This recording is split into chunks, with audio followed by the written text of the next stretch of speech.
So welcome guys to Resto Designs, and in today's video we'll be covering another how-to video, and it's going to be how to remove your diesel fuel pump on your Golf Mark III TDI. And also, if you guys have any questions, just leave them in the comments and I'll try to answer all your questions. So this video is mainly for the TDIs. The mechanical pumps are very similar on how to remove them, but this is mainly for the TDI, which is the 1Z, the AFN and the AHU engines. So it's basically the 90s, the 290s and the 110. All right, so let's get into this.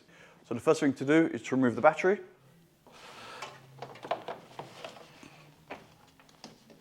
And then if you have an engine cover, remove that. So to give yourself more space to actually get to the auxiliary belt and to the time belt cover, you might as well take off the airbox as well, which will have these like a little elastic bands that hold it in place. There's only two on the side. So you may as well remove the intake pipe as well.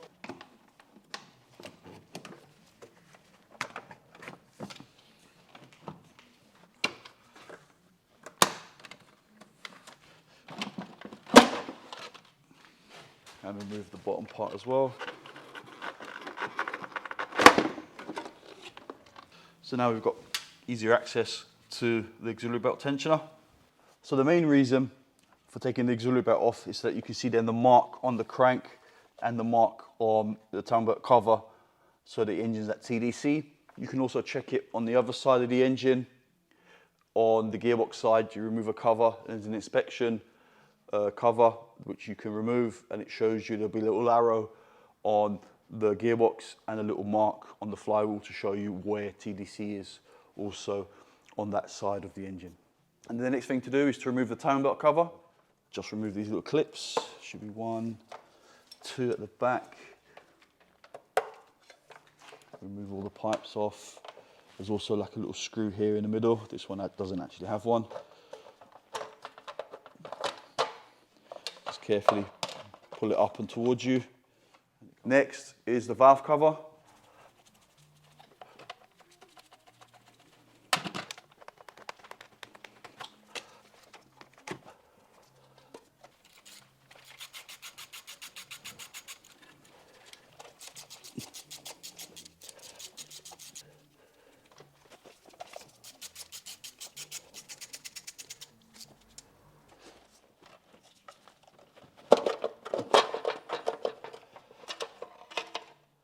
Now, you will need these. This is the actual pin that goes into the diesel pump, and this is the plate that goes on the back of the camshaft. That's why we removed the cam cover. Now, I'd always recommend that you guys rotate the engine clockwise, never anti-clockwise on these diesels, and also use the crank pulley. So you'll need a 19mm socket. So this is what you need, that's 12.19. So always turn the engine from the crank and always clockwise.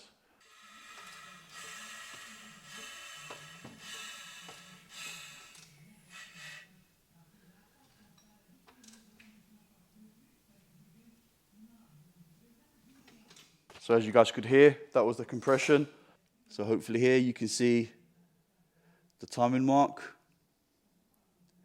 on the cover and on the crank. And now here, this is the little hole that you need to put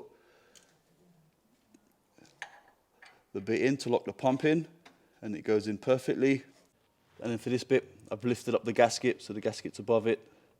And you can see like there's a slot here in the cam, and this is where the plate goes in, and it should go in like that, not tight, it should be perfect like that.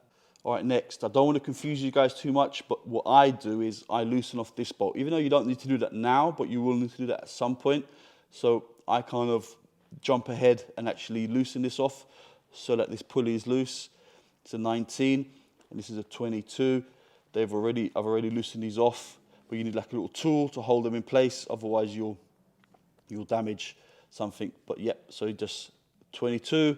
And the 19, I slacken this off so that the pulley is, like I said, is loose and free moving. And we're going to take this nut off, and then at that point, we'll take the tensioner off.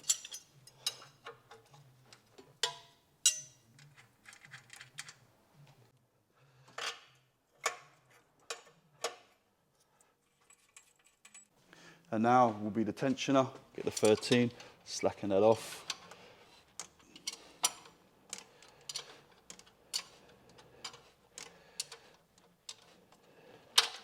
There you go, so the tension's off the belt now. I mean, you can take this off as well. It does give you a bit more play in the belt to slide it off. So carefully work the belt off, not to damage it, especially if you haven't replaced it fairly recently, like this one's a new one. But I should always recommend you also actually changing the belt. If you're doing this, you might as well replace the belt. All right, for now, we've done with this side of it. What we're going to do is, there's a little plug, which is just here, which we're going to disconnect and unclip, just slides it up out of the holder, like so. Just the plug loose. Next we're going to do is the return line and the feed line. So both of these are 17mm.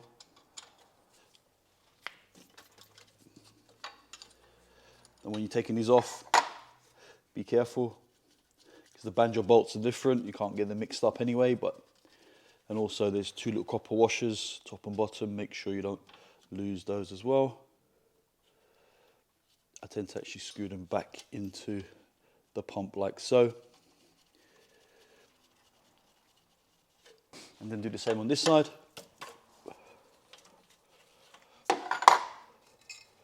As you can see, this is kind of a nut, a different style, so you'll not be able to mix these up. And then I put the washer back. And what I'm going to do is I can take off the return pipe, the overflow. You can see everything a lot clearer. So now with the same 17mm spanner, we're going to loosen off these injectors, as well as the ones that go onto the pump, and we're going to remove these hard lines.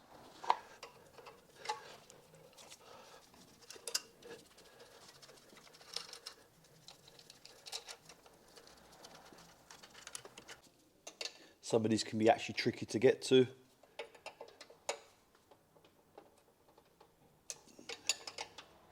The top ones generally are not, but the bottom ones can be.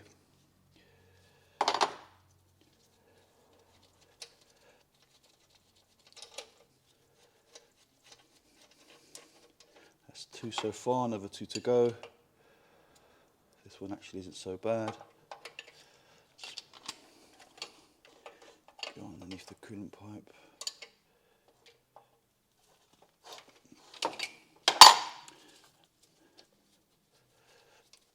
And that's 3, so there's only 1 left now, which is potentially the most awkward one. See if I can get it from underneath. Yep. And get the spanner on there. Perfect.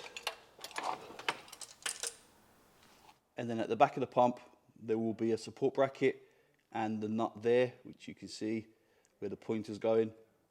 And you need to remove that before you can actually remove the pulley.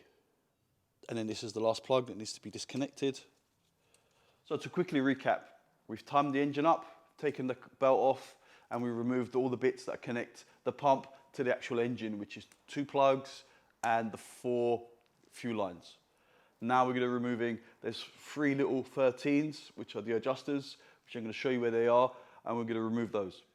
We've got one there, we've got another one